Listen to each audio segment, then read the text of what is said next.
Chapter 1. And Grandfather Too. H-E-L-P. Benny Alden spelled out the letters of the first word on the sign in the front window. He looked up at his oldest sister, Jessie. Help! That's what it says, doesn't it? He cried. Is someone in trouble? 12-year-old Jessie laughed. Don't worry, Benny, she told her youngest brother. No one's in trouble. From what the sign says, it's a mountain that needs help. A mountain? Asked Benny, who was 6. How can you help a mountain? The 4 Aldens, Benny, Jessie, Violet, and Henry, had just stopped their bicycles in front of Greenfield Wheels.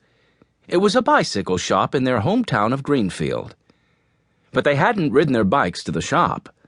They'd walked, because Henry's bicycle had gotten a flat tire as they were riding into town. Violet, who was 10, came to Benny's rescue. The sign says, "Help save Eagle Mountain. Join the race to save the park. Ask inside, and Thelma will tell you how to sign up." "Let's ask then," said Benny. "We can do that while I get a new tube to fix my flat tire," agreed 14-year-old Henry. Violet held the door open for Henry and his bike, and they all went into the shop. Inside, bicycles of every kind and color lined both walls. Rows of bikes on the floor, and rows of bikes hanging from the ceiling on hooks. There were racks displaying wheels and seats and water bottles and helmets and all kinds of bike equipment. Benny stared. He'd been in the bike shop before, but he always forgot how many bikes it had. As they walked down the narrow aisle at the center of the store, Jessie ran her hand over the cool silver of a handlebar. Violet stopped to admire a purple bicycle. Purple was Violet's favorite color. Just as they reached the counter at the back, a voice said, "I'm Louis. What can I do for you?" Henry looked around. He couldn't see who had spoken. "I have a flat tire," he said. "Ah." A short, wiry man popped out from around an open door at the back of the narrow space behind the counter. A sign taped to the wall by the door read, "Repair Area. Employees Only." The man wiped his grease-stained hands on a rag that hung on a hook below the sign. He peered over the counter at Henry's flat tire.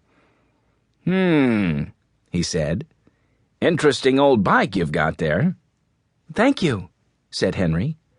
"I want to fix the flat tire." The man nodded. He said, "Okay, bring it on back. But I have to tell you, I'm not sure a patch will work. That tire is almost worn out. You need a new tire." "I thought I might," said Henry. Opening the half door at one end of the counter, the man motioned for Henry to push his bike through. "We need to know about helping the mountain, too," Benny spoke up. "Helping the mountain?" said the man, looking puzzled. "Like the sign in the window says," explained Benny. "Oh," said the man. "You want to know about the bike ride? Thelma!"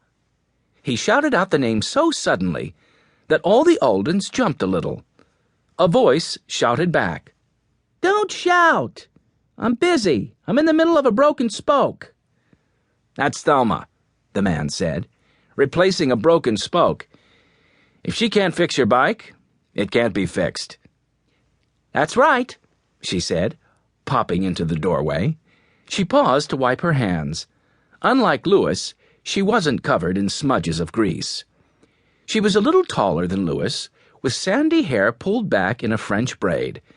Tiny silver earrings shaped like bicycles dangled from her ears. "What's up?"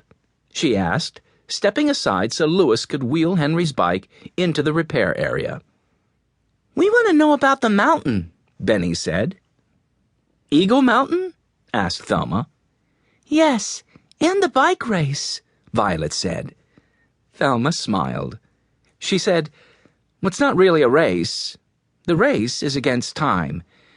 We're running out of time to raise money to save Eagle Mountain. This is a bike ride to raise money to help buy it."